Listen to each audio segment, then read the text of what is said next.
vou compartilhar com você o que eu acho possível. Eu vou mostrar para você algumas possibilidades que visualmente você rapidamente, com a sua inteligência e mil habilidades de bibliotecário, você vai bater o olho e você vai ver, era isso aqui? Era isso aqui? É muito fácil, na verdade. Mas é como um jogo. É importante a gente saber algumas regrinhas, tá? Então, o que eu vou fazer? Eu vou checar com você agora se você enxerga isso aqui, ó. Que eu vou fazer assim, porque eu acho que a qualidade da câmera é melhor. Quando eu coloco aqui, você enxerga, Carlos? Sim, sim. Tá focado para você? Tá.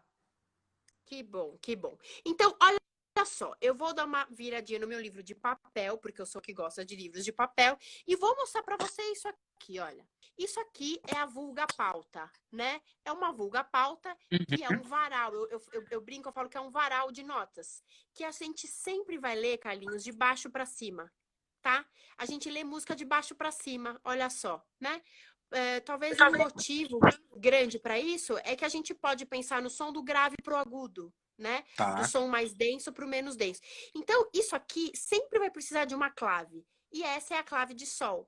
Quando você tem uma pauta, isso aqui é para um instrumento. Isso é um som. Tá vendo que tem uma bolota aqui?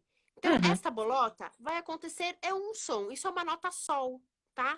Isso é uma nota sol, porque eu tenho uma clave de sol aqui que marcou um xizinho entre o desenho da clave, que é, né, parece a gente brinca que parece uma nota, uma letra S maiúscula, mas que tem aqui a clave de sol, você fez essa voltinha e aqui eu tenho um X entre a primeira e a segunda linha. Você percebe que tem um desenho de um X aqui, dentro do Uhum. caracol? Tá. Essa é a marca da nota sol, que de baixo para cima está na segunda linha. 1, 2. Então, essa nota é a sol. Se essa nota é a sol e eu venho para baixo, essa é a nota fá, porque a sequência é sol, fá, mi. Olha que engraçado. Então, aqui está exatamente sol, fá, mi. Então, só para você entender, quando você tiver uma linha assim, eu tenho um só instrumento. E geralmente vai vir escrito que instrumento que é. Poderia ser uma flauta, poderia ser um violino, poderia ser a linha do soprano de uma cantora, né? De uma voz aguda feminina. Ou olha só o que eu posso ter também. Eu posso ter uma clave de Fá, tá vendo? Agora essa aqui é uma clave de Fá, que também é uma linha única. E a clave de Fá tem alguns instrumentos que vão ser contemplados pela clave de Fá. Uma coisa importante de você Desculpa, ver, quando você fala de linha, sempre vão ser essas 5 linhas, né? numa Juntas. pauta assim, Sim, exatamente, sempre numa 5 pauta linhas ali assim. no varalzinho. O varalzinho, exatamente, que a gente chama de pauta ou pentagrama. Se você quiser ser grego, você vai pensar em pentagrama. Se você quiser pensar numa linguagem um pouquinho mais oral, a gente pode falar pauta, tá? Que é o varal das notas, gosto desse nome. Geralmente, Carlinhos, essa clave aqui, ela contempla os instrumentos mais graves, as vozes mais graves, clave de Fá. Geralmente, tá? Geralmente ela contempla sonoridades mais graves que a clave de sol, que vai contemplar instrumentos mais agudos. Então, quando você bater o olho e ver essa clave de sol, não é um contrabaixo lá da orquestra ou o baixo do coro, tá bom? Geralmente é um som agudo que a clave de Fá vai contemplar. Então, quando você vir uma linha assim, é um som que está acontecendo, não mais Uhum. que um. É um som. E eu acho que agora uma coisa interessante para a gente pensar é o contrário disso. E quando forem muitos sons? Né? Quando eu falo assim para você, um monte de som junto, né? Um cacho de uva de som, o que você pensa? Muitos, muitos sons. Que organismo musical vem na sua cabeça? No Pronto, sem momento, pensar muito. desespero. Um momento de, um momento de desespero. Mas que gênero musical vem assim na sua cabeça? Por exemplo, vem um dueto de flauta e violino? Não. Não. O que vem? Quando fala muitos sons juntos, assim, o que vem na sua Uma mente? orquestra. Ah, uma orquestra. Então, agora, como será a partitura de uma orquestra? Tá aqui um pouquinho pequenininho, mas eu acho que vai super funcionar, porque eu vou botar uma coisa aqui ampliada e você vai ver. Então, olha só, quando eu tenho uma partitura orquestral, olha o tanto de pautas que eu tenho. Não vai nem caber aqui, ó. Tá vendo? Olha o tanto de pautas que eu tenho simultaneamente, tá? E o maravilhoso do regente, ele vai ler tudo isso aqui simultaneamente, tá bom? Isso aqui é um compasso. da peça, onde todos esses instrumentos estão soando juntos. Meu amigo. É exatamente isso. Você já imaginou a densidade desse compassinho único aqui? Tá? Então, esse compassinho único, vamos contar. Então, 1, 2, 3, 4, 5. Isso aqui é quinteto de cordas. Isso aqui, meu querido, é o coração da orquestra, tá? Cordas. E aí você vai olhar aqui, ó, que tem uma clave nova. Essa clave nova, que não é nem sol nem fá, é a clave de dó. Clave de dó. E são só as 3 claves que a gente usa hoje. Clave de sol, de dó e de fá. Fá é aqui embaixo, ó. Então, os contrabaixos, lembra que eu falei? Que geralmente os instrumentos graves vão ser contemplados pela clave de fá. Ó, tá aqui dito comprovado, não sou só eu que tô falando. Então, aqui embaixo, sempre vai aparecer o grupo das cordas. Isso é padrão. Partitura de orquestra, lá embaixo, vem o quarteto ou o quinteto de cordas. Aí você fala, Paula, mas por quê? Porque me parece que o coração da orquestra ainda são as cordas. Então, por isso que vem aqui embaixo, porque é a base, né? Subindo um pouquinho mais, ó que legal. A gente tem os instrumentos de percussão logo embaixo. Agora, olha que interessante. Você vê que não tem clave? Não tem clave e só tem pauta, os tímpanos, porque esses instrumentos não têm altura definida. Eles são sons de percussão, de percutir. O tímpano tem altura definida, que é grave e vem com a clave de Fá. Não é legal? Então, esses instrumentos pode ser que não tenha clave, tem só uma guia, né? Então, a pauta vai existir quando tem clave. Não tem clave, vai acontecer isso aqui, que pode ser qualquer instrumento de percussão. Né, que vem aqui logo em cima do quarteto de cordas. Acima do naipe de percussão, vem a metaleira, sonoridade forte, misericórdia, né? Vem a metaleira toda, ó lá. Trombone baixo e tuba, trombone tenor, trombone aquele de vara, trompete em Fá maior, que é uma tonalidade, um instrumento transpositor, e trompa. Você viu que tem 2 pautas aqui para trompa? Porque eu tenho, então, 2 trompas fazendo notas diferentes, né? Então, é um naipe de trompas aqui, outro naipe de trompas aqui. Quando eu tenho 2 pautas fazendo trompas, você fala, mas por que tem 2? Porque isso é um time de trompas e esse é outro time de trompas. Porque o músico aqui quis notas diferentes. Se você olhar, essa bolota não é igual a essa, né? Exato. Então essa sonoridade, ela precisa de um reforço. Então, ele bota pares de trompa. E é muito comum que as trompas estejam em pares, por exemplo.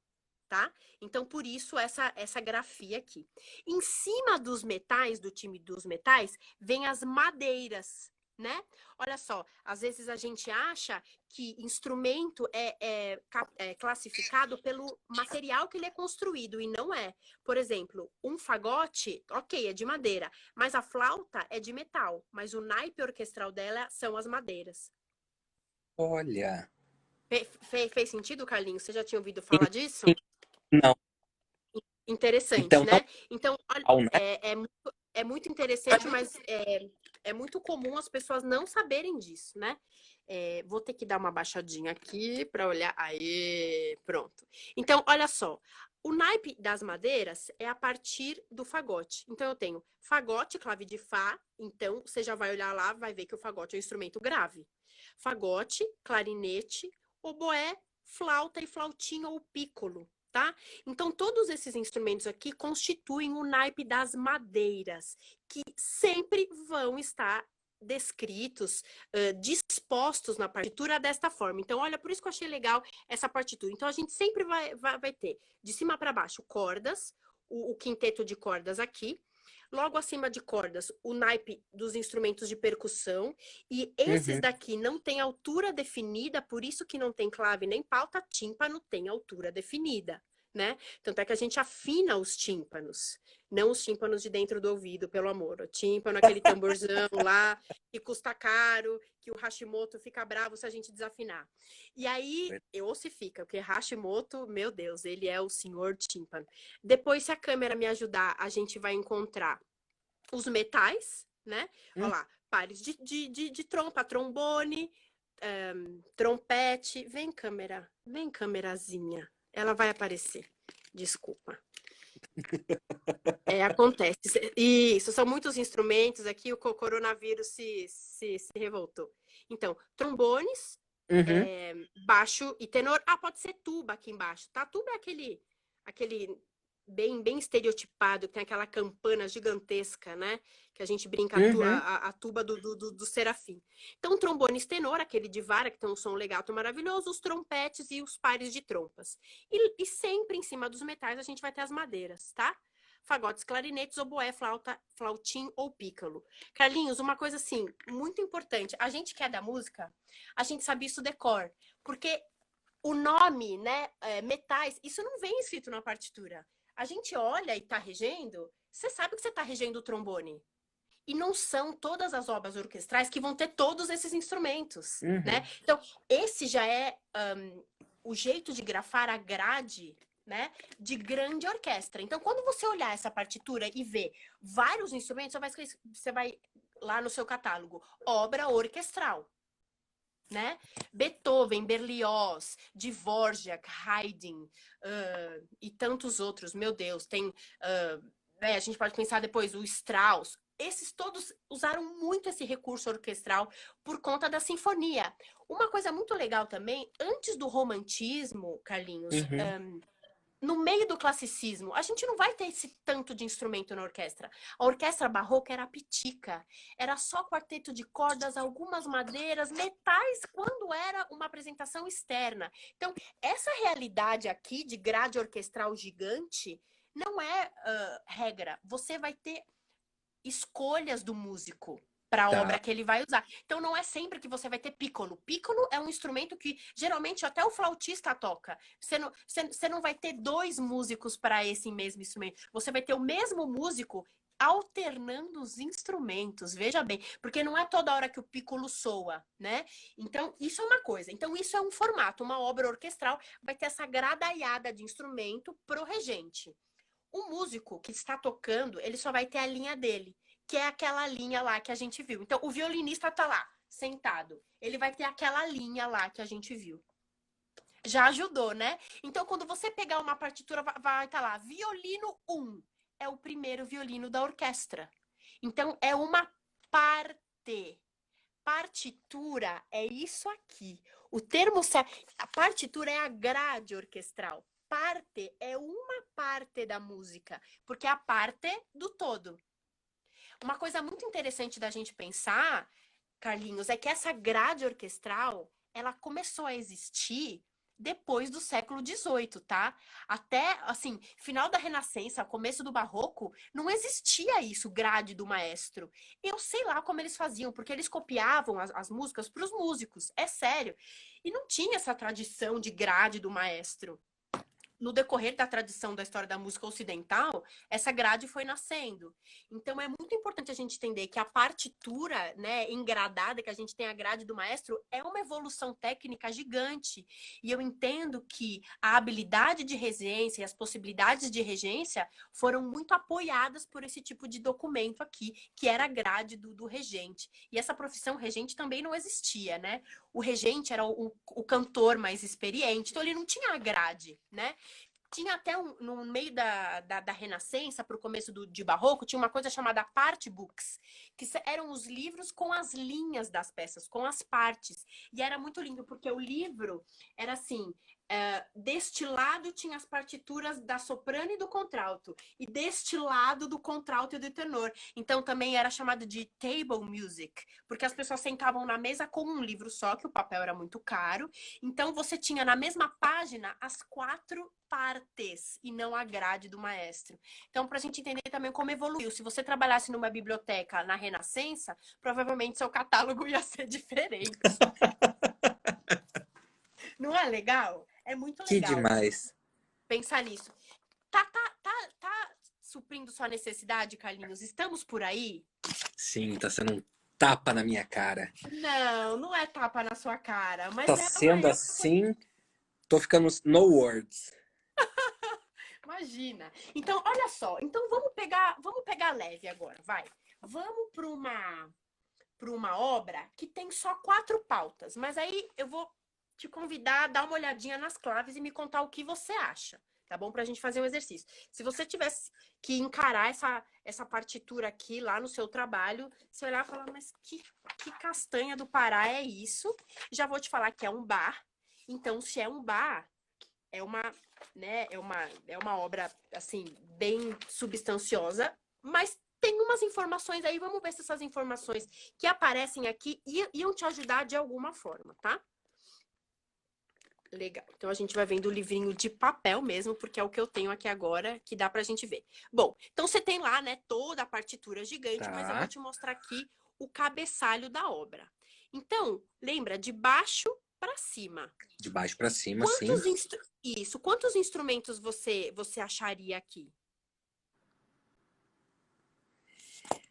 Se são quatro pautas, ó, tem violino 1 e 2. Pode considerar o mesmo instrumento, né? Quase, quase. Pode falar, pode falar. Vai no que você sente no seu Soprano é coração. voz. Isso. Tá certo. Soprano 1, tá Soprano certo. 2, duas vozes. Dois Perfeito. violinos, duas vozes. E contínuo seria... É isso que eu quero te explicar. Isso aparece muito em obras do Barroco. E como o Barroco é um período bem central da história da música, eu queria trazer isso aqui. Mas já foi muito maravilhoso. Você já identificou, olha, 4 pautas. Então, isso daqui não é para uma grande orquestra. Isso é para um grupo menor executar. Isso aqui é um movimento da Paixão segundo São Mateus do Bach, é uma obra muito importante. Soprano, contralto, tenor e baixo é o nome dos 4 naipes vocais, né? Então, da voz mais aguda feminina para a mais grave masculina, Carlinhos. Soprano é Soprano. a mais aguda feminina. Contralto é a mais grave feminina. Peraí. Entre as duas, contralto ou alto, tá bom? Isso aqui, em alguns documentos da Renascença, você também vai encontrar o soprano como superius, tá? É a mesma coisa. E se você encontrar cantus, também é soprano. Então, o soprano pode ser denominado de 3 maneiras: superius, cantus ou soprano. Mas hoje em dia, o jeito de grafar modernamente é soprano, tá? Tá. Soprano 1 é mais agudo que o soprano 2.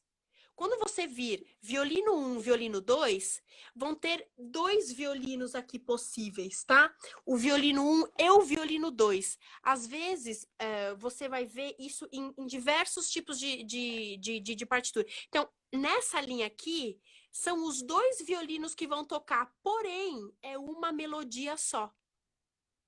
Tá vendo que tem uma bolota só? Uma bolota só. Se tivesse 2 bolotas, o instrumento ia tocar uma nota dupla, como algo assim, ó. 2 sons soando juntos.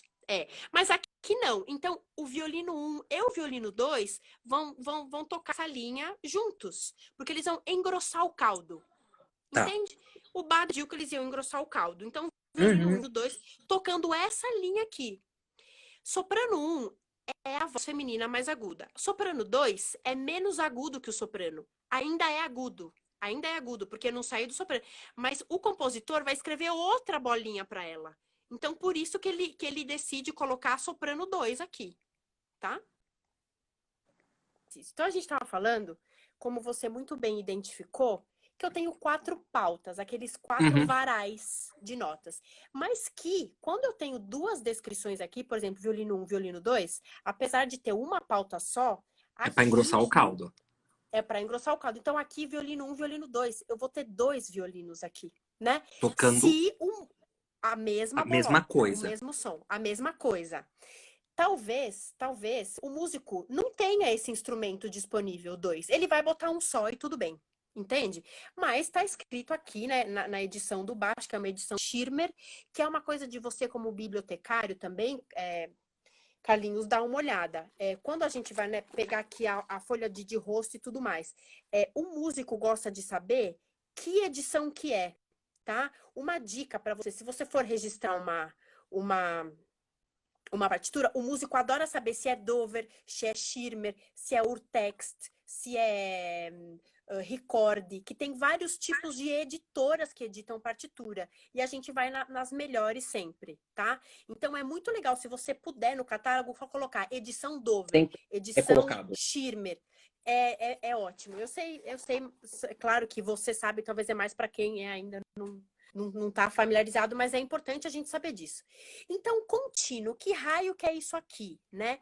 O contínuo, nesse contexto aqui, né, do final do barroco, ele vai ser, Carlinhos, um instrumento grave, que pode ser um fagote, pode ser às vezes um violoncelo ou uma viola da gamba, que foi o avô do violoncelo, um instrumento como se fosse muito parecido com o violoncelo, mas tem uns trastes no braço do instrumento. Que era o fagote também fazia essa linha grave, que tem aqui uns números embaixo, que é a forma que o músico, que o compositor sugere que essa nota mais grave tenha um complemento. É como se fosse o precursor do que é um acorde, né? O Uhum. acorde é quando eu junto 3 sons. Isso aqui é um acorde. Né? Isso é um acorde. Aqui Tá. não tem esse acorde escrito, porque ainda, apesar de já existir a escrita triádica, a escrita acordal, não tinha uma maneira, e isso não era um pensamento harmônico, um pensamento vertical. O pensamento musical para esse tipo de música ainda era muito horizontal. Então, o músico entendia que o tecido musical acontecia pela sobreposição de linhas. Tá? Então, é isso que acontecia, exato. Por isso que é tão importante a gente ter essa descrição no seu catálogo, me parece. Então, você vai escrever que é para contínuo. Você não vai escrever que é para fagote, violino, porque o contínuo é uma linha grave que pode ser desempenhada por vários instrumentos. Então, achei importante te contar isso. E o músico que lê isso vai entender. Então, é só você colocar que é para contínuo, soprano e violino. Pronto, você está aqui descrevendo o documento, né?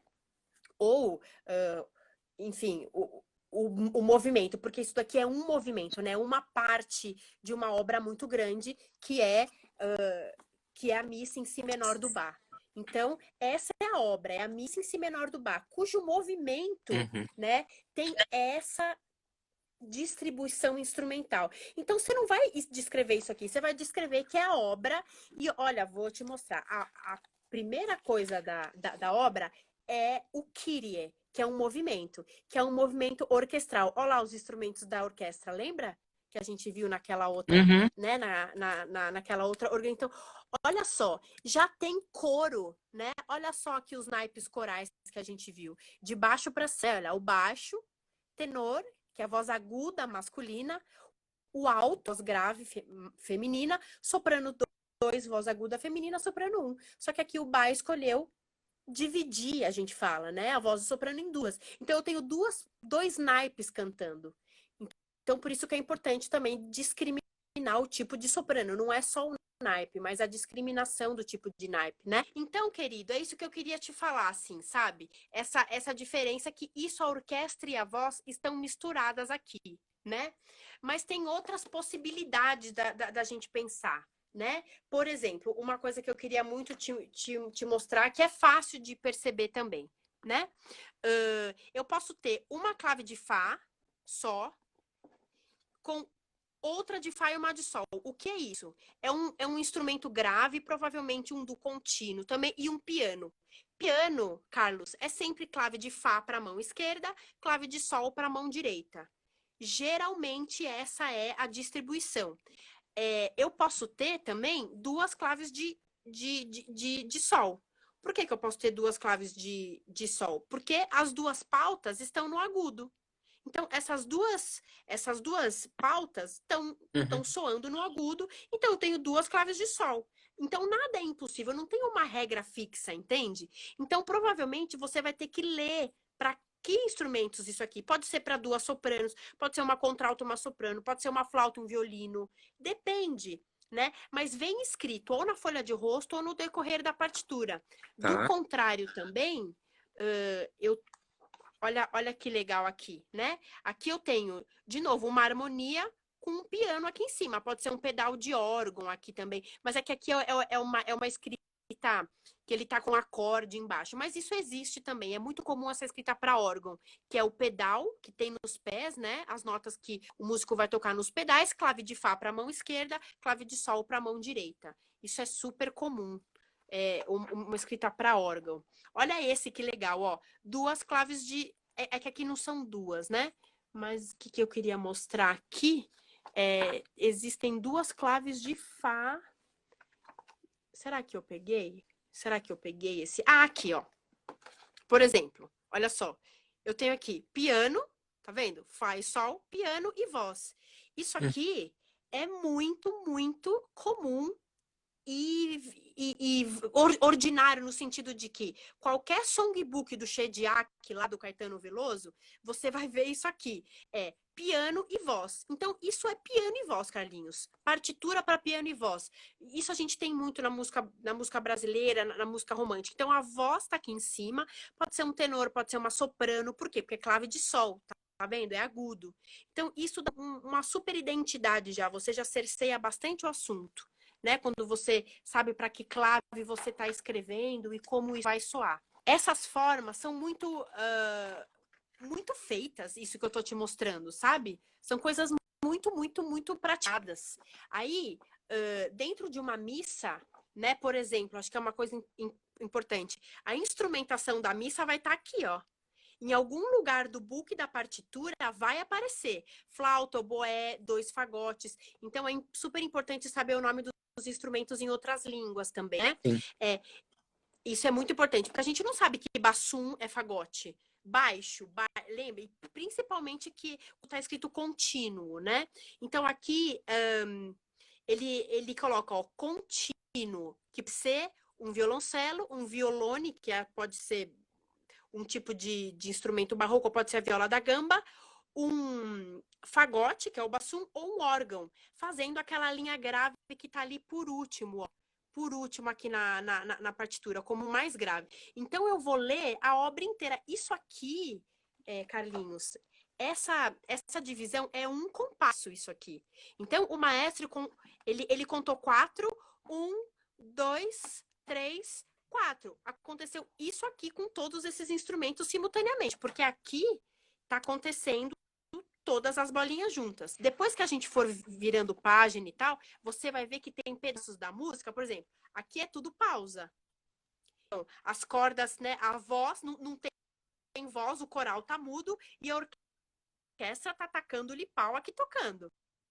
Dando um olhar assim que sintetize.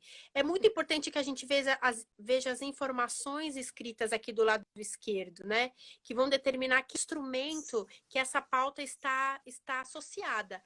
Então, se está associada à voz, e se tem instrumentos ou não, se é uma peça só para voz, se é só para instrumento, isso vai estar sempre aqui na instrumentação da obra, né?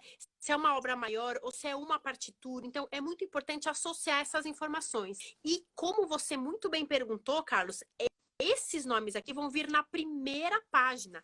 Conforme eu vou virando, eu vou entender. Se a primeira falta é transverso 1, aqui vai continuar transverso 1. Certo? Vou virar a página, aqui vai continuar transverso 1.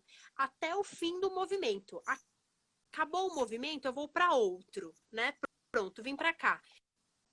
Então, esse mesmo instrumental vai ser mantido aqui. Tá vendo? Olha, eu tava estudando soprano 1, às vezes confunde, eu escrevo aqui como música soprano 1, soprano 2. Então, às vezes, a gente tem que dar uma escrita mesmo.